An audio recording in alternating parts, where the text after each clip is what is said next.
नमस्कार दोस्तों, study special ज्ञान में स्वागत है आपका।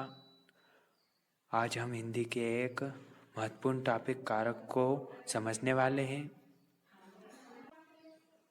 इस वीडियो को देखने के बाद आपको अन्य वीडियो देखने की आवश्यकता नहीं होगी। इसमें सरल तरीके से कारक को समझाया गया है।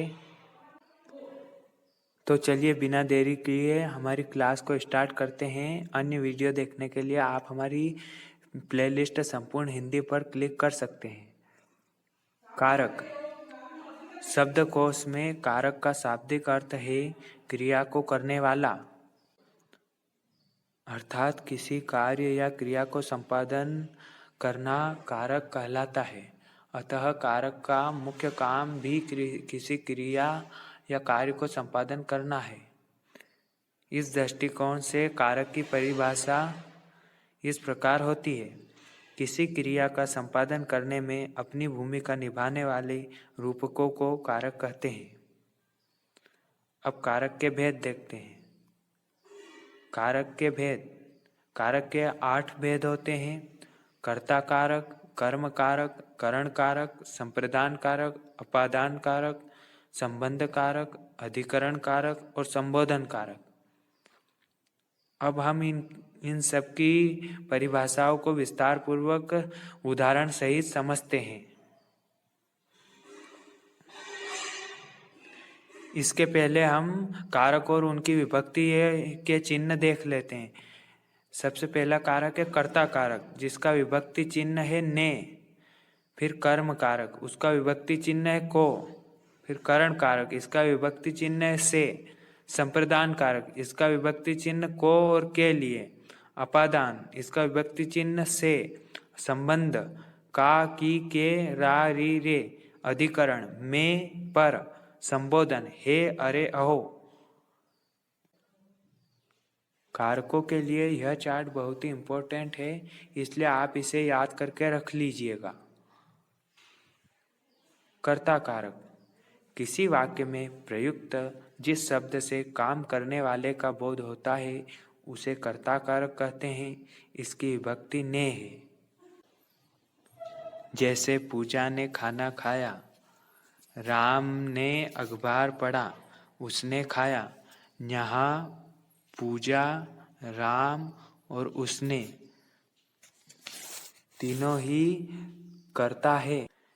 इनके द्वारा खाने की और पढ़ने की क्रिया संपन्न होती है तथा इनके बीच की विभक्ति कर्ता कारक की विभक्ति ने आती है।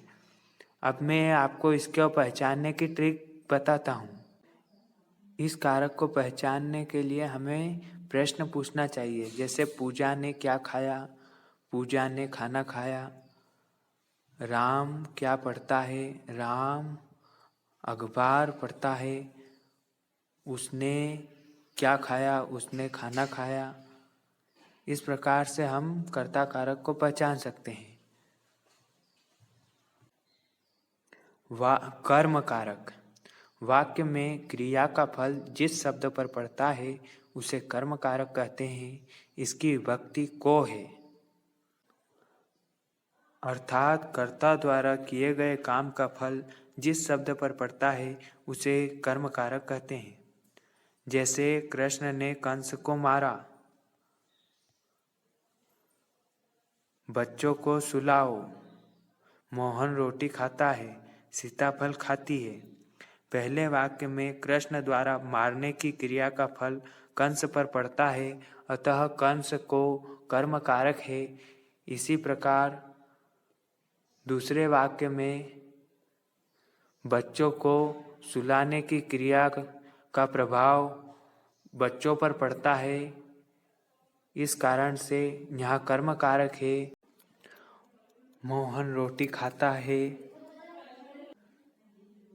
सीताफल खाती है आदि। करण कारक, वाक्य में जिस शब्द से क्रिया के संपन्न होने का बोध हो उसे करण कारक कहते हैं। इसकी विभक्ति से, के द्वारा है। अर्थात जिसके द्वारा या जिसकी सहायता से क्रिया की जाती है या कोई काम लिया जाता है उसे करण कारक कहा जाता है। जैसे राम ने रावण को बाण से मारा, यहाँ हमको ने विभक्ति, को विभक्ति तथा से विभक्ति तीनों ही लगी हुई है। अतः हमें कारक पहचानते समय किसी भी वाक्य के भाव को पहचानना आवश्यक हो जाता है। जैसे इस वाक्य में राम ने रावण को बाण से मारा, इस वाक्य में यह स्पष्ट किया गया है कि रावण को बाण से मारने की क्रिया का बोध कराया जा रहा है, जिसमें से विभक्ति लगी हुई है। अतः हम कह सकते हैं कि यह करण कारक का उदाहरण है। बच्चे गेंद से खेल रहे हैं, वह बस से स्कूल जाता है, मैं पेन से लिखता हूँ आदि। संप्रदान कारक, जिसके लिए कुछ किया जाए या जिसके कुछ दिया जाए, इसका बोध कराने वाले शब्दों के रूप को संप्रदान कारक कहते हैं। अर्थात हम किसी व्यक्ति के लिए कुछ कार्य या क्रिया करते हैं तब हम वहाँ संप्रदान कारक होता है।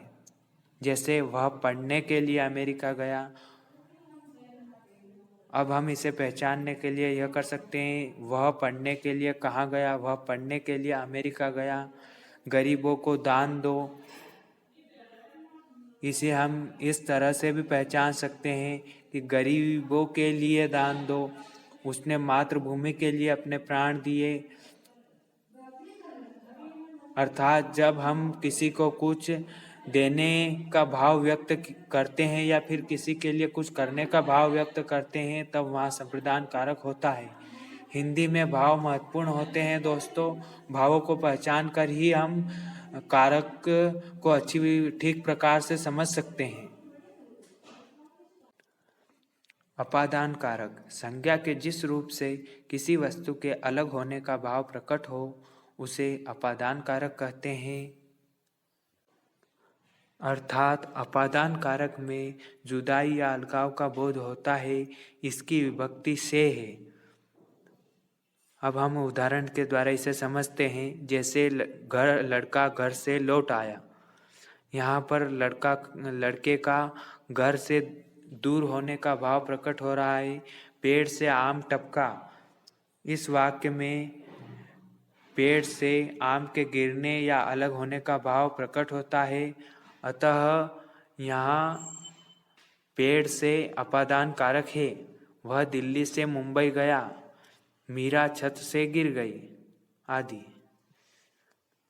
संबंध कारक, संज्ञा या सर्वनाम के जिस रूप से किसी अन्य शब्द के साथ संबंध या लगाव का बोध हो उसे संबंध कारक कहते हैं। अर्थात जब हम किसी अपनी वस्तु, स्थान या व्यक्ति के साथ संबंध बताते हैं तब वहाँ संबंध कारक होता है। संबंध कारक की विभक्तियाँ का, की, के, रा, री, रे है।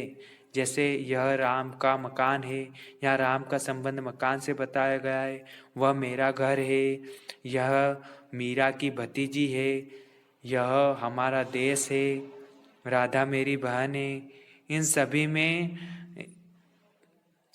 एक व्यक्ति का संबंध, स्थान का संबंध दूसरे व्यक्ति, वस्तु या स्थान से बताया गया है। अतः हम कह सकते हैं कि यहाँ संबंध कारक विद्यमान है। अधिकरण कारक, क्रिया के आधार को सूचित करने वाली संज्ञा या सर्वनाम के स्वरूप को अधिकरण कारक कहते हैं। दोस्तों, यहाँ अधिकरण का शाब्दिक अर्थ है आधार या आश्रय। अतः अधिकरण से क्रिया के होने के स्थान या आधार का बोध होता है।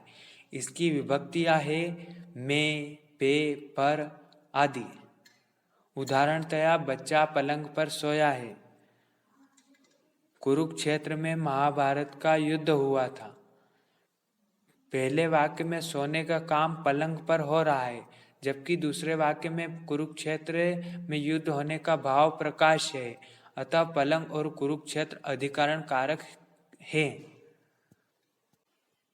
घर पर दो व्यक्ति है, जल में नाव तैर रही है। इसी प्रकार हम विभक्ति चिन्ह को देख करके इन्हें पहचान सकते हैं। संबोधन कारक संज्ञा के जिस रूप से किसी को बुलाने या पुकारने का भाव प्रकट हो रहा है उसे संबोधन कारक कहते हैं। इसकी विभक्तियां हे, अरे, अजी आदि है। जैसे हे भगवान मुझे बचाओ, यहाँ भगवान को बुलाने का भाव प्रकट हो रहा है। अजी सोहन तुम कहाँ रह गए, यहाँ पुकारने का भाव प्रकट हो रहा है। अरे सीता जरा इधर आओ, अरे राम जरा दिल्ली चले जाना आदि। Thanks for watching. जय हिंद।